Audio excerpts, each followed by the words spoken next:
My throne stolen. I sailed from my homeland in exile, dreaming of a new home for my people and my unborn child. While so many have trouble adjusting to this island, my people took to Ebonscale Reach. It was a rebirth of a lost dream, and we flourished. And my son thrived. On the eve of his adulthood, a strange sickness overcame him, and I could only watch. Prayers, curatives, rituals, wise counsel. There is nothing I did not try. That's when the whispers began. I vowed to find a way to breach the storm wall. My intuition said that would save him. Every attempt failed, and with each failure, my people's suffering increased. Long have I known of the young upstart, but only now have I accepted her invitation to listen. My mother raised no fool, and yet, I admit to you, Isabella's bargain is not unreasonable. The fleet is now ready to set sail. Yet my balance falters. Upon the edge of a step I know I should not take.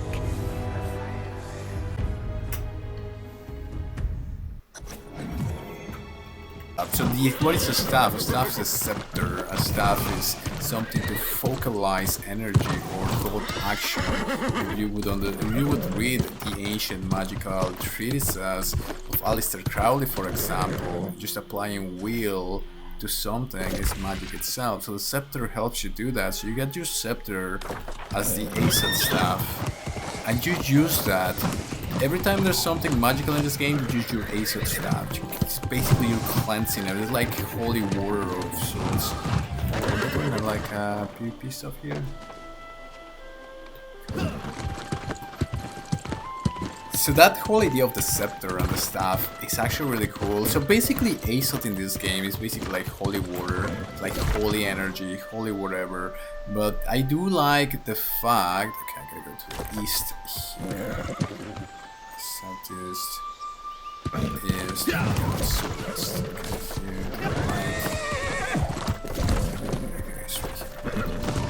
So yeah, I do like the idea that they use Aesop instead of holy light or priest power or whatever it would be called in a different MMO in some of the other MMOs, because this Aesop ties to the modern way that people were understanding magic. As I said, it ties to the ancient theories on ether from Nikola Tesla and some of the other...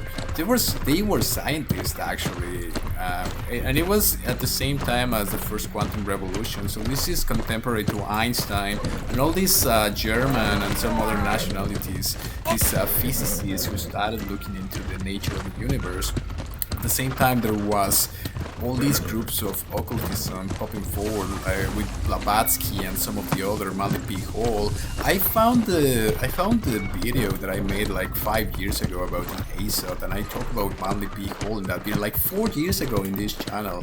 Quite amazing. I linked it in my new video.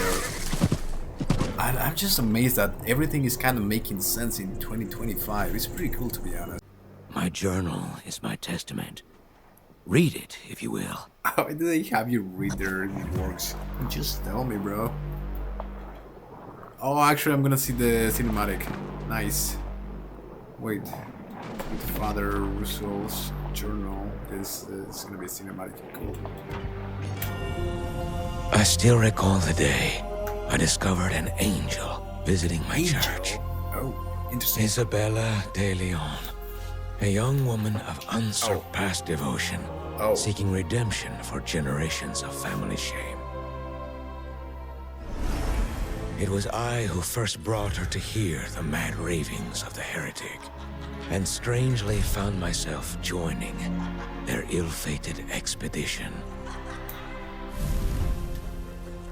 On Eternum, Isabella's aspiration became obsession.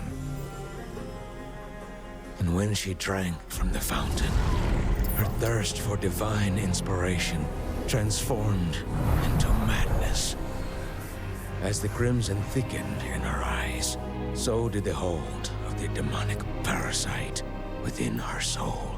She met the crew's questions with blood, leaving them as mindless husks. My heart shattered, my faith lost. I struck down the heretic for leading us to this damnation. And I fled in shame to the old world, determined to return and make this right. In Rome, I gained access to the darkest archives of my order, and there found answers that promised salvation when I returned to these shores. I hired a captain to bring me back, but after shipwrecking on the island, I saw what happened. The blessing I intended for her was bestowed upon you instead. I remember that you had like this little box and you open it and you become enlightened or something. Interesting, that's actually pretty cool. Couple of reveals into the lore. They can actually go back and forward from the old world to the new world, which is Eterna. So somewhere along the sea there's a barrier where I do still believe that this place is like purgatory or something. It's like as paranormal, pre-natural, like it says, preternatural, whatever that word was, supernatural, pre-natural, whatever the word was. I still think it is like the Bermuda Triangle, where you kind of go into a different dimension once you cross the sea somehow. Okay, guys, stop. Everything is trying to kill me while I'm trying to cook on the lore here. Will you bloody stop? Those range guys are too OP. Okay, so anyway, it's like a Bermuda Triangle thing where you kind of cross into a different dimension and you get to the new world.